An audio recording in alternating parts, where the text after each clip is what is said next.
Vladimir Putin thought he'd be dining in Kiev within 72 hours. 3 years later, his army's bleeding out across the Ukrainian steppes, and the numbers coming out of Moscow tell a story the Kremlin desperately wants buried. Russia's military collapse isn't some distant possibility anymore. It's happening right now, and the scale is staggering. When Putin launched his invasion in February 2022, Western intelligence estimated Russia had amassed somewhere between 190,000 and 200,000 troops along Ukraine's borders. That was supposed to be more than enough. Russian military doctrine emphasized overwhelming force, rapid mechanized advances, and precision strikes that would decapitate Ukrainian leadership before resistance could organize. The plan looked flawless on paper. Paratroopers would seize Hostomel Airport, creating an air bridge for reinforcements. Armoured columns would race south from Belarus, encircling Kiev before defenders could react. Special forces would eliminate President Zelensky and his cabinet, leaving Ukraine leaderless and demoralized. None of that happened. Instead, Ukrainian forces destroyed the Russian advance at Hostomel. Those armoured columns became 40-mile traffic jams of burning metal. Zelensky stayed put, rallying his nation with a simple message: "I need ammunition, not a ride." The 3-day operation stretched into 3 weeks, then 3 months. Now it's been 3 years, and Russia's military is unrecognizable from what crossed that border in 2022. The casualty figures are absolutely brutal. According to estimates compiled by Western intelligence agencies and open-source researchers, Russia has suffered between 700,000 and 800,000 total casualties since the invasion began. That includes killed, wounded, captured, and missing. Let that sink in for a moment. Russia started this war with roughly 900,000 active-duty military personnel across all branches. They've lost nearly their entire pre-war standing army. Ukraine's Ministry of Defense puts Russian killed in action at over 450,000. Even if you assume that numbers inflated for propaganda purposes and cut it in half, you're still looking at casualties that dwarf anything Russia's experienced since World War II. The Soviet-Afghan War, which lasted 9 years and contributed to the USSR's collapse, killed about 15,000 Soviet soldiers. Russia's losing more than that every single month in Ukraine. But raw numbers only tell part of the story. What matters more is who Russia's losing. During the first year of fighting, Russia burned through its professional contract soldiers and elite units. VDV airborne forces, Spetsnaz commandos, naval infantry brigades, units that took years to train and represented the core of Russian military capability, got chewed up in frontal assaults on fortified positions. These weren't conscripts. These were Russia's best troops, and they died trying to execute a plan that fell apart on contact with reality. Once those professionals were gone, Russia turned to mobilization. In September 2022, Putin announced a partial mobilization of 300,000 reservists. Except it wasn't partial, and many of those reservists had never served a day in uniform. Videos emerged of men in their 50s and 60s being handed rusted AK-74s and sent to the front with minimal training. Some units received 2 weeks of preparation before deployment. 2 weeks to learn skills that normally take months. The mobilization sparked panic across Russia. Flights out of the country sold out within hours. Lines at border crossings with Georgia, Kazakhstan and Mongolia stretched for miles. Hundreds of thousands of military-age men fled rather than fight. Russia's trying to project strength while its own citizens vote with their feet. Now Russia's scraping the absolute bottom of the barrel. They're recruiting prisoners directly from penal colonies, offering pardons in exchange for 6-month combat contracts. Wagner Group pioneered this approach, and now the Russian Ministry of Defense has adopted it wholesale. Murderers, rapists, thieves, doesn't matter. If you can hold a rifle, you're going to Ukraine. They're also bringing in foreign fighters. North Korea reportedly sent somewhere between 10,000 and 12,000 troops to Russia's Kursk region. These aren't advisors or observers. They're frontline infantry getting thrown into meat grinder assaults. Russia's dependency on North Korean manpower represents a humiliating admission. They simply don't have enough Russians willing to die for Putin's imperial fantasy. The equipment situation's equally dire. Russia started this war with approximately 2,800 main battle tanks in active service, plus several thousand more in storage. Independent analysts tracking verified losses through photographs and videos count over 3,500 Russian tanks destroyed, damaged, abandoned, or captured.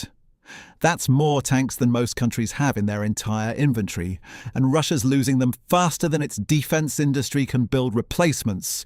Those storage bases Putin's been relying on, they're nearly empty. Satellite imagery shows rows of tanks being cannibalized for parts. Russia's pulling T-62s from the 1960s out of mothballs because there's nothing else left. These are tanks with manual rangefinders and armor that modern anti-tank weapons slice through like tissue paper. Sending crews into combat in T-62s isn't military strategy. It's a death sentence with extra steps. Artillery tubes are wearing out from sustained firing. Russia's burning through barrel life at catastrophic rates, and they lack the industrial capacity to manufacture replacements quickly enough. Precision-guided munitions are running low, forcing Russia to rely increasingly on dumb bombs and unguided rockets. Accuracy suffers, civilian casualties mount, the war drags on. Here's what makes all of this genuinely shocking.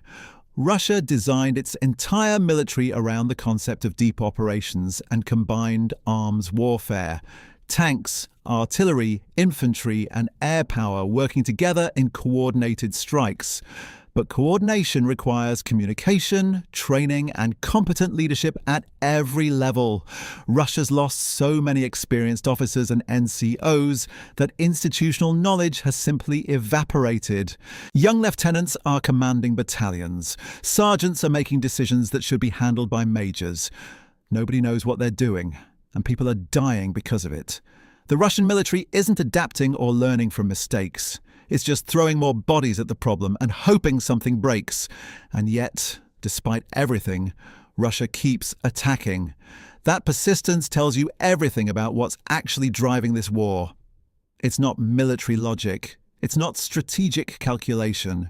It's pure authoritarian desperation wrapped in imperial nostalgia. Putin can't stop because stopping means admitting failure, and admitting failure in his system means political death. So the attacks continue. Human wave assaults straight out of World War I. Russian commanders send infantry forward in groups of 10 to 20 men, knowing most won't make it 50 meters. The ones who survive the first push become the second wave, then the third. Eventually, through sheer attrition, they might gain a few hundred meters of destroyed farmland or a pile of rubble that used to be someone's home. Ukrainian defenders describe it as surreal. Watching lines of men walk toward prepared positions, getting cut down by machine gun fire and artillery, then watching another line appear 20 minutes later. No attempt at maneuver, no suppressing fire, just bodies moving forward until they stop moving. This isn't warfare, it's industrial-scale human sacrifice. The question everyone keeps asking is, how long can Russia sustain this? The answer's more complicated than it seems. Economically, Russia's running on borrowed time. Sanctions have crippled key industries. The ruble's value depends entirely on artificial currency controls that can't last forever. Oil revenue keeps the lights on, but even that's diminishing as Europe diversifies away from Russian energy. Russia's burning through its financial reserves to fund the war. The National Wealth Fund, which had over $180 billion in 2021, has been systematically drained to cover budget deficits and military expenses. Independent economists estimate Russia's burning somewhere between $3 to $5 billion per month just on direct military costs. That doesn't include long-term economic damage from sanctions, lost productivity, or the exodus of skilled workers. But here's the thing about authoritarian regimes. They can endure economic hardship longer than democracies because they don't answer to voters. Putin doesn't care if Russian living standards collapse. He'll redirect every available resource toward the military and let civilians suffer.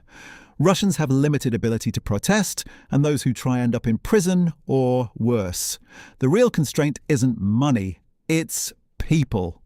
You can print more rubles, but you can't print more soldiers. Russia's demographic situation was already catastrophic before this war. Birth rates have been below replacement level for decades. The population's aging rapidly. Russia loses more people than it gains every single year, and this war's accelerating that decline. Every young man killed in Ukraine is someone who'll never start a family, never contribute to the economy, never pay into the pension system. Russia's destroying its own future one artillery barrage at a time, and they know it.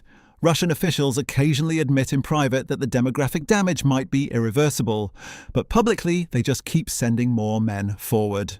Ukraine's situation isn't simple either. They're fighting an existential war against a larger adversary with deeper reserves.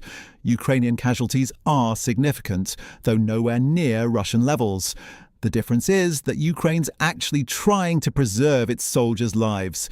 They use combined arms tactics, proper artillery support, and defensive positions that maximize survival rates.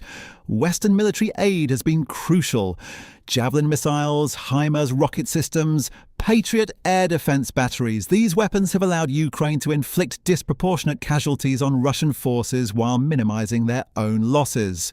But aid comes with strings and delays. Political fights in Washington and European capitals directly impact what equipment arrives and when. Ukraine's managed something remarkable, though. They've built a functioning military logistics system under constant attack. Ammunition gets to the front, wounded soldiers get evacuated, units rotate out for rest and refit. These sound basic, but Russia struggles with all of them. Ukrainian forces actually maintain their equipment. They coordinate between branches. They adapt tactics based on battlefield results. That adaptability might be Ukraine's greatest advantage. Russian forces follow rigid Soviet-era doctrine even when it clearly doesn't work. Ukrainian commanders have authority to make decisions without waiting for approval from someone 500 miles away in an air-conditioned office.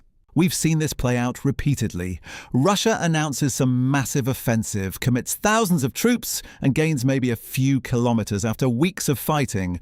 The cost in lives and equipment vastly outweighs any tactical benefit. Meanwhile, Ukraine conducts targeted strikes on ammunition depots, command posts, and logistics hubs deep behind Russian lines. They're fighting smart while Russia fights stupid. But smart doesn't always beat stupid if stupid has enough resources and zero regard for human life. That's the grim calculus Ukraine faces. They can win every tactical engagement and still lose ground simply because Russia can afford to lose 10 soldiers for every Ukrainian casualty and call it acceptable. The international community watches all this with growing unease. Some countries want stronger support for Ukraine. Others worry about escalation. Everyone's calculating their own interests while Ukrainian cities get shelled and Russian conscripts get mulched in fields they can't even locate on a map. What nobody wants to acknowledge is that this war's trajectory depends less on battlefield performance than on political will. Can Ukraine maintain Western support long enough to break Russia's ability to continue? Can Russia outlast international attention spans and sanctions fatigue? Those aren't military questions. They're tests of endurance, and the clock's ticking for both sides. Winter changes everything in this conflict. Ukrainian forces know how to fight in cold and mud. They've got proper cold weather gear, rotating schedules that prevent exposure injuries, and supply lines that account for increased fuel consumption when temperatures drop. Russian troops? They're freezing in inadequate uniforms, burning furniture to stay warm, and dying from frostbite before they ever see combat. History is repeating itself in the darkest way possible. The Russian military that failed to provide winter equipment in Chechnya, that left soldiers freezing in Afghanistan, is making the exact same mistakes in Ukraine. Except now they've got social media broadcasting those failures in real time. Morale's become a weapon system. Ukrainian soldiers know why they're fighting. They're defending homes, families, and national existence. Russian conscripts are told they're liberating Ukraine from Nazis, while Ukrainian civilians throw Molotov cocktails at their vehicles. That's a tough sell when you're cold, hungry, and your commanding officer just fled in the only working truck. We've seen entire Russian units surrender rather than continue attacking. Not because they were defeated militarily, but because they realized the whole operation was pointless. When your officers are selling fuel on the black market and your rations expired during the Obama administration, patriotic speeches lose their appeal. Technology is playing an unexpected role here. Cheap commercial drones have revolutionized reconnaissance and artillery spotting. Ukraine's using modified consumer quadcopters to identify Russian positions, then calling in precision strikes minutes later. Russia's trying the same thing, but their centralized command structure means the information takes hours to reach someone authorized to act on it. By then, Ukrainian forces have already moved. Electronic warfare is another dimension most people ignore. Both sides are jamming communications, spoofing GPS signals, and trying to intercept each other's encrypted traffic. Ukraine's getting support from Western intelligence agencies who've been studying Russian systems for decades. That's providing crucial advantages in the information battle space. But advantages only matter if you can sustain them. Ukraine needs a constant flow of ammunition, replacement parts, and advanced weapon systems. Every HIMARS rocket fired is one fewer in inventory. Every Javelin used is irreplaceable until the next shipment arrives. Russia's got its own sustainability problems. Just different ones. They're burning through their Soviet-era stockpiles at unsustainable rates. Tank production can't keep pace with losses. Artillery barrels are wearing out faster than they can be replaced. They're pulling T-62 tanks from storage, vehicles that were obsolete in 1980. These rust buckets are being sent to fight modern anti-tank weapons. It goes exactly how you'd expect. China's watching all this very carefully. They're seeing how Western weapons perform against Russian systems. They're observing NATO's response to aggression. They're taking notes on what works and what doesn't. Taiwan's future might be getting decided in Ukrainian wheat fields right now. If Russia succeeds through sheer brutality and the West loses interest, that's one lesson. If Ukraine repels the invasion with Western support, that's a very different message. Beijing's running scenarios based on every development. The economic dimension can't be ignored. Sanctions have damaged Russia's economy, but not collapsed it. Oil and gas revenue keeps flowing despite restrictions. China and India are happy to buy discounted Russian energy. The ruble's value fluctuates wildly. But the Russian state maintains enough hard currency reserves to fund continued operations. Ukraine's economy is essentially on life support, sustained by international aid and loans. Agriculture continues in areas away from fighting, but industrial production has cratered. Millions have fled as refugees. Reconstruction costs are already estimated in the hundreds of billions. Someone's going to have to pay for that eventually. Meanwhile, the grinding continues. Russian forces launch another wave. Ukrainian defenders repel it with heavy losses on both sides. Artillery exchanges flatten another village. Civilians caught in the middle just tried to survive. This could continue for years. Neither side has achieved decisive victory. Neither side appears capable of forcing a military resolution. But neither side will accept the current situation as permanent. That's the recipe for frozen conflict, the kind that festers for decades. Look at Korea, Cyprus, or Moldova's Transnistria region. Wars that never officially ended, just paused indefinitely. Russia's betting it can outlast international attention. That Western publics will grow tired of supporting Ukraine. That energy crises and inflation will make sanctions politically unsustainable. That eventually everyone will just accept Russian territorial gains as the new normal. Ukraine's betting the opposite. That continued resistance will eventually break Russia's will and capacity to continue. That Western support will remain firm. That Russian domestic pressure will force withdrawal. Both sides can't be right, but both could be wrong. The third option is what we're seeing now. Stalemate. Endless fighting with no resolution. Casualties mounting while neither side gains decisive advantage. The question isn't who's winning today. It's who can maintain this level of effort longer. Russia's got more people and resources, but terrible efficiency and growing internal problems. Ukraine's got better tactics and motivation, but depends entirely on external support, continuing indefinitely. Something will break eventually. Economic collapse, political upheaval, military exhaustion, or social unrest. When it does, the consequences will reshape European security for generations. We're watching it happen in real time, and nobody knows how it ends. Ukraine's paid an enormous price, but they've proven something Putin never expected.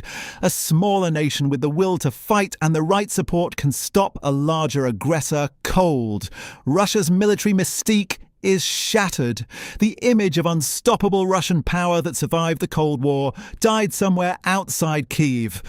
What we're witnessing isn't just one country invading another. It's the final collapse of Russia's superpower pretensions. They can't sustain modern warfare. They can't protect their own logistics. They can't maintain the equipment they already have, let alone replace what's being destroyed. Putin wanted to rebuild the Russian Empire. Instead, he's presiding over its funeral. Every tank burning in a Ukrainian field is another nail in that coffin. Every conscript who will never come home is another piece of Russia's future that's gone forever. The Russian army isn't collapsing because Ukraine's stronger. It's collapsing because the entire system was built on lies, corruption, and the assumption that nobody would ever actually fight back. Ukraine fought back. Now we're watching what happens when mythology meets reality, and reality doesn't blink.